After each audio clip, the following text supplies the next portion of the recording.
Ya sama kalau kita jatuh cinta kan getarannya kan cukup kuat Pak. Ya. Pelek sama velg tuh sama nggak sih? Pelek itu bahasa Yang taruh di poros di tengah, terus rodanya ditaruh di atas, terus dilihat berarti kemana kan? Tapi ada beberapa balancing itu yang bisa mengarahkan lari dari kendaraan.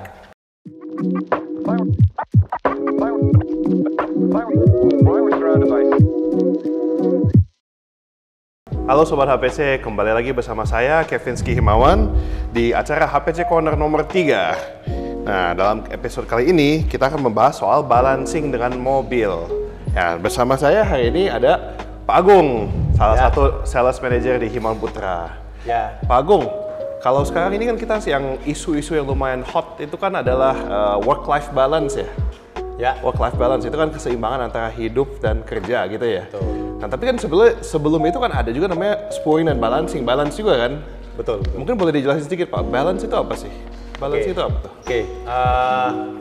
Sedikit informasi ya. Jadi kalau kita bahasa istilahnya balance, balance itu kan seimbang ya. Seimbang. Nah kalau kita sebagai manusia ya, terutama balance kehidupan kita apa? Ya kan? Antara keluarga dan pekerjaan harus balance. Oke. Kita bicara dengan kendaraan nih. Oh. Ya, jadi kendaraan itu juga perlu dibalance, Pak. Loh, kendaraan kan nggak ada hidup sama kerjaan, gimana mau balance tapi ya? kan ada komponen yang bergerak, Pak. Oh, oke. Nah, karena apa? Kendaraan itu berhubungan dengan safety sama kenyamanan. Oh, oke. Kenapa harus dibalance? Nah, korelasinya terhadap ketika kita memakai kendaraan tersebut. Oh, oke. Jadi kalau kita bicara balance di kendaraan, apa yang dibalance? Iya. Apa tuh? Karena kendaraan itu berjalan, otomatis kan di situ ada hubungannya dengan roda. Nah, jadi kalau rodanya tidak balance kan seimbang ya. Nah, efeknya itu akan terjadi getaran pada kendaraan, Pak. Maksudnya rodanya nggak balance tuh gimana, Pak? Sebenarnya getaran pada kendaraan itu tidak hanya roda. Oh, oke. Jadi ada komponen yang lain, tapi hampir 80% itu disebabkan oleh roda. Nah, roda itu sendiri komponennya kan ada dua ya, ban sama velg. Ban sama velg. Ya, Pelek sama velg tuh sama nggak sih? velg itu bahasa Ada yang suka bilang pelek logat soalnya. aja. Oh, logat aja udah. Tapi sama sebetulnya. sama, velg gitu kan. Oke. Mungkin kalau orang-orang Jawa kan agak medok Pak. Jadi velg gitu. Pelek V jadi P gitu ya. Oke. Jadi gimana nih tadi Pak Agung cerita ada ban, ada pelek, yang nggak seimbang tuh apanya sih? Nah, jadi kan keseimbangan itu kan kalau dari velg bentuknya kan bulat ya Pak ya. Nah, bulat itu biasanya kalau kita melakukan perjalanan itu yang berlinding dulu kan adalah rodanya. Ya, kalau dia tidak bulat, otomatis dia akan bergelombang. Ya, kalau velg. Nah, velg ini juga kan ada sekarang macam-macam ya velg ya.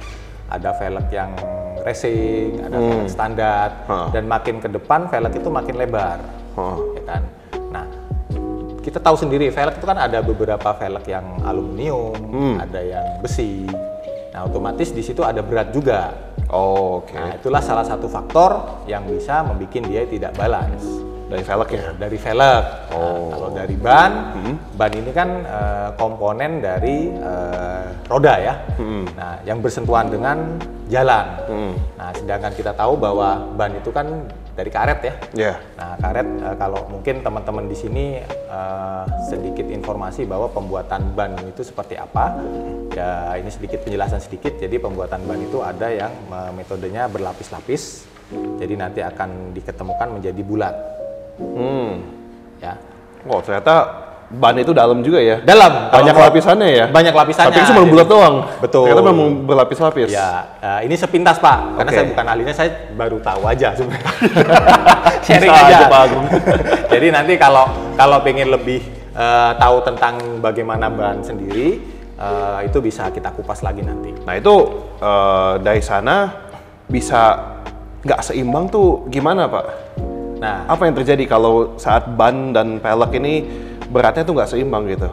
ya otomatis kan kalau kayak kita menggelindingkan bola ya, kalau dia itu tidak bulat atau dia beratnya sebelah, dia tidak akan seimbang. Oh, oke. Nah, efeknya kalau kita gelindingkan dengan kecepatan tertentu, dia akan menimbulkan suatu getaran. Nah, Jadi getaran itulah yang membuat, karena roda ini pada kendaraan ya, jika itu terjadi getaran, maka maupun pengemudi maupun penumpang akan merasakan efek. Ya sama kalau kita jatuh cinta kan getarannya kan cukup kuat. Gitu ya Pak? Merasakan. Dari pengalaman ya Pak? Gitu Pak. Jadi getaran itu memang cukup berpengaruh ya. Apalagi kita melakukan berkendara ke suatu daerah atau suatu tempat. Nah itu bagi driver kemungkinan sih akan lebih lebih berasa mengganggu. gitu ya? Ya berasa dan Capek. pengemudinya capek. Gitu. Nah, Jadi tadi kenapa kok bisa sampai ada getaran tuh karena berat sebelah ya Pak ya? karena berat sebelah. Sebelah. Nah, karena roda ini ada 4, jadi ya memang harus setiap rodanya itu harus dibalance. Berat sebelah tuh berarti kayak jungkat-jungkit gitu kali ya Pak ya? Jungkat-jungkit bisa. Jungkat kayak misalnya Pak Agung sama saya nih, ya Pak Agungnya naik ke atas gitu Ya, ya? betul. Betul Pak. Oke. Jadi karena berat Tidak sebelah bisa seimbang begitu. lah, Oke. Kan ada tuh ya, zaman dulu balancing yang taruh di poros di tengah, terus rodanya ditaruh di atas, terus dilihat berarti kemana kan? Ya. Itu kenapa udah nggak dipakai lagi sih sekarang Pak? Nah, sekarang ngikutin dari perkembangan ya. Semakin kan velg itu kan makin lebar. Kalau dulu kan velg kan semakin tidak terlalu lebar ya. Jadi sehingga tidak ada perhitungan antara lebar velg dengan beban dari velg gitu. Karena semakin medianya itu lebar, otomatis titik beratnya akan berubah. Gitu. Jadi kalau mungkin metode itu cocok untuk velg-velg yang sedikit lebih tipis ya, tidak Zaman dulu punya lah ya. Betul. Oke. Sekarang juga banyak teknologi yang otomatis kan mensupport dari perkembangan kendaraan kita sendiri, Pak. Kayak saya pernah dengar deh kalau berasanya di kursi sama di steering wheel itu tuh sumbernya beda gitu. Yes. Itu benar nggak sih itu? Ya, itu ada beberapa faktor, Pak. Jadi kalau kita berhubungan dengan roda, itu otomatis kendaraannya harus berjalan dulu. Ya kan? Tapi kalau getaran itu sumbernya bukan dari roda, ya kendaraan diam kita lihat aja. Getar juga tetap Getar gitu? juga. Oh. Tapi berarti itu penyebabnya bukan roda. Oh gitu. Ya. Tapi mesin harus nyala kan? Mesin harus nyala, tetap harus nyala. Kalau didorong nggak kelihatan. kalau mobilnya nggak nyala tapi tiba-tiba bisa getar itu. Nah itu bahaya, Pak. Itu gempa bumi tuh ya? Bisa gempa bumi, bisa yang lain. Oh oke. Waduh. Itu malah bahaya, Pak. Jadi mistis gitu ya. Yes. Bahasa getar nih. Kita taunya dari mana? Ini dari ban.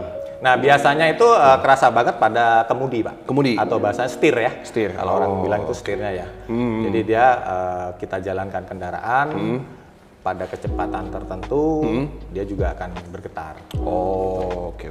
Nah jadi teman-teman kalau misalnya setir kemudinya tuh getar, kemungkinan perlu dibalancing tuh ya Pak ya. Betul. Nah, selain itu ada hubungan apa lagi nggak ke ban misalnya atau kemana? Ada. Gimana tuh Pak? Jadi kalau di ban itu karena dia bebannya tidak seimbang ya di roda, maka akan bannya cepat aus. Dan ausnya itu pun tidak merata. Harusnya nggak rata ya? Nggak rata. Jadi gimana gitu. tuh Pak? Jadi ada kayak semacam botak-botak. Oke. Juga banyak ini sih, banyak investigasinya yang lebih lanjut sih kalau kayak gitu. Jadi selain kenyamanan juga sebetulnya untuk ekonomi, untuk dompet kita juga nggak harusnya sebaiknya dibalancing ya Pak ya? Betul. Walaupun Ya itu cukup ngaruh Pak. Cukup ngaruh. ya? Karena gini, ketika kendaraan itu tidak balance ya, otomatis dia kan rodanya itu ada sedikit beban ya. Nah, beban itu yang akan mempengaruhi dari konsumsi bahan bakar. Tapi memang sih tidak terlalu signifikan ya. Tapi itu ada efek.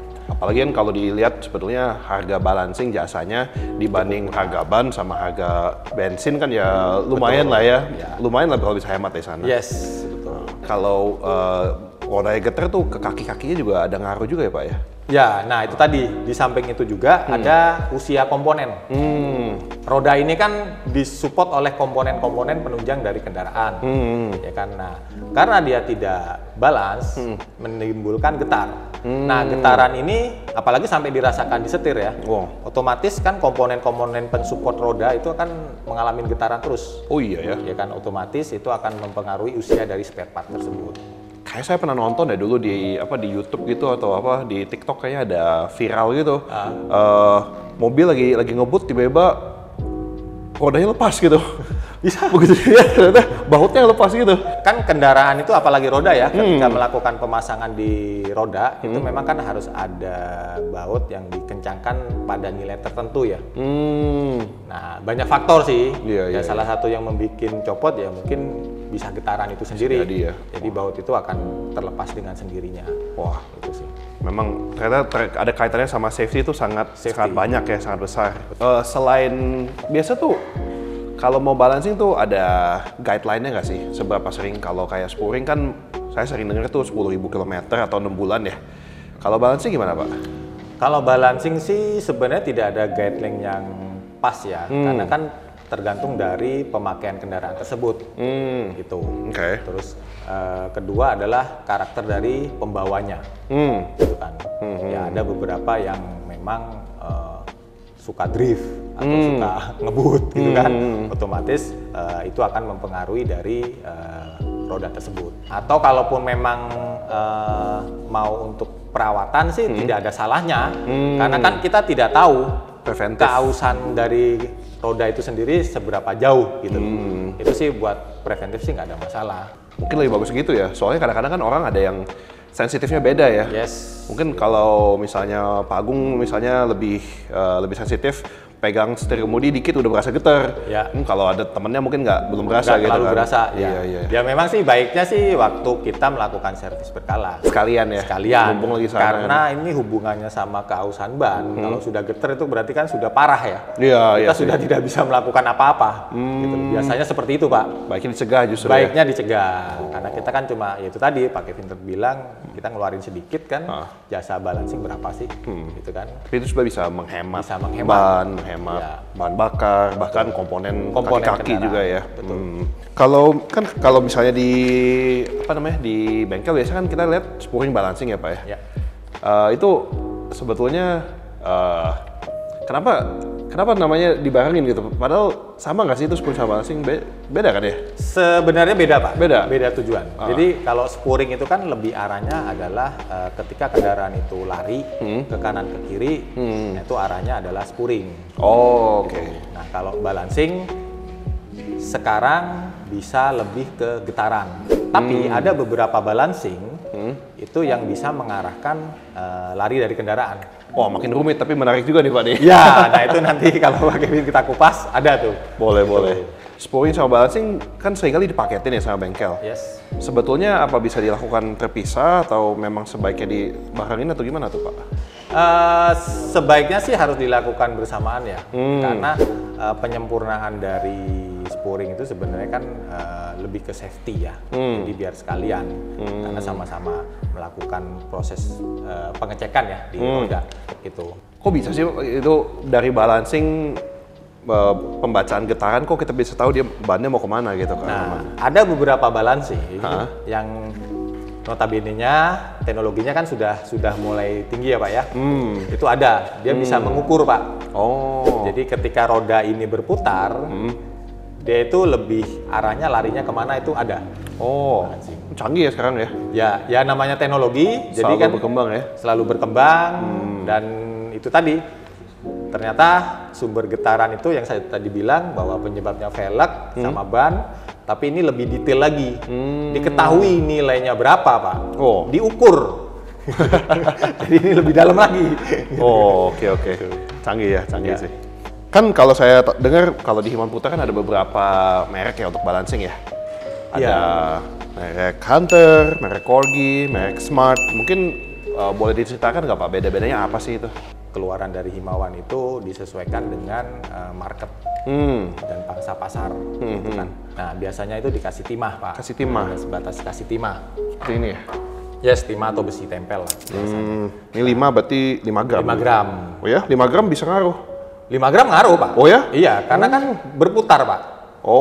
Putaran. Kalau dilihat 5 gram ini kecil sekali ya? Kecil sekali, karena dia kena gaya sentrifugal, otomatis dia akan mempengaruhi. Iya, sekali kan 1 menit bisa berapa kali putaran gitu ya? Kalau yang balancing biasa, yang karena titik berat, itu biasa pakai timah dan mungkin pakai balancing yang sederhana. Yang hanya untuk mengetahui titik berat aja sih cukup. Smart di Smart ada, di Corgi ada, di Hunter juga ada. Itu kan yang tradisional, yang next levelnya seperti apa nih Pak? Next levelnya itu ada 2 sebenarnya. Oh, oke. Jadi kita ada brand Corgi sama Hunter. Oh, oke. Nah, kalau untuk yang lebih dalam lagi sampai mengupas, yaitu tadi saya bilang nilai-nilainya sampai ketahuan, terus titik berat yang terjadi bukan karena titik berat, itu biasanya kita harus menggunakan balancing yang lebih advance. Jadi sebetulnya banyak pilihan dari Himawan Putra karena memang kebutuhan mobil juga macam-macam. Saya mau nanya ke Pak Agung nih, kan Pak Agung juga pasti sering bertemu dengan bengkel. Kalau ke depan nih prospek bisnis ban, mungkin khususnya di balancing ya, itu seperti apa Pak? Bagus nggak? Prospeknya masih bagus Pak. Masih bagus? Ya, selama belum ada mobil terbang ya. Mobil terbang ya? Ya mobil terbang, jadi kalau masih kendaraan itu mobil, itu menggunakan roda, yang komponennya velg dan ban, itu masih prospeknya masih bagus. Kecuali kereta api ya. Kereta api juga roda tapi pakai Roda besi tapi ya? menggunakan besi, tidak ada karetnya, ya terus sekarang bahkan pakai magnet ya. Oh iya, cepat ya. Magnet, push. Yes, nah mobil masih belum Pak, mobil masih jadi belum. masih napak di jalan pakai Iya, roda iya. Pak. Teknologi balance ini kan terus berkembang Pak. Nah itu yang tadi saya sempat bilang bahwa ada teknologi balance yang memang itu untuk mengecek getaran atau menilai dari komponen kendaraan terutama roda ya, itu diketahui nilainya. Kita membalance roda itu real seperti kita membalance roda saat menapak di jalan. Oh, kok bisa gitu maksudnya? Gimana tuh kok bisa menapak di jalan? Ini bukan mesin ini? Ya ini salah satu mesinnya. Ini salah satunya ya? Karena gini Pak, roda itu kan dibalance kan harusnya kan posisi roda itu kan menapak di jalan ya. Nah otomatis dia kena beban tertentu, terutama beban dari kendaraan sendiri, ya kan, terus sama pengemudi. Nah baru itu adalah nilai real dari balance. Nah kalau balance ini juga sudah merespentatif karena dia diberi beban Pak. Ini? Yes, jadi roller di belakang itu simulasi seperti kendaraan menapak di jalan. Gitu. Balancing yang saat ini ya, yang konvensional ya, itu kan membalance rodanya kan ngawang Pak. Di udara gitu? Di udara bahasanya. Karena harusnya, kan roda ini kan kena beban. Iya, kan belum mobil terbang kita? Iya, belum mobil terbang, betul. Gitu. Ya, harusnya dikasih beban. Oh, oke. Ini bebannya sekitar 625 kilo Pak. Wow. Sama kayak kita roda itu kan kalau umpama katakanlah 2,5 ton ya kendaraannya. 200 kilo ya? Lah. Kalau nggak ada mesin ini susah ya begitu ya untuk ngeceknya ya? Susah. Oke. Gitu. Makanya kan beberapa kendaraan itu kan yaitu tadi teknologi udah mulai maju, otomatis kan kita harus dilengkapi dengan equipment yang mensupport dari kendaraan tersebut. Bener-bener sih. Terima kasih waktunya Pak Agung, saya rasa ini sangat informatif. Kalau misalnya teman-teman ada yang mau tahu lebih lanjut bisa cek di website kita, bisa cek di YouTube kita juga, dan kira-kira seperti itu ya mengenai balancing. Mungkin Pak Agung ada mau kasih pesan apa lagi nggak? Ya kalau dari saya sih teknologi ini akan berkembang sangat cepat. Otomatis kita sebagai pemilik kendaraan harus bisa merawat kendaraan kita. Kalau merawat kendaraan kita kan sebagai tuntutan dari kita sendiri ya. Tapi untuk memilih harus ke bengkel mana dan alat yang bagaimana, nah teman-teman bisa mengikuti perkembangan dari Himawan. Karena Himawan sendiri mensupport bengkel-bengkel yang intinya mau mensupport dari kemajuan teknologi dari setiap kendaraan. Jadi itu saja pesan dari saya.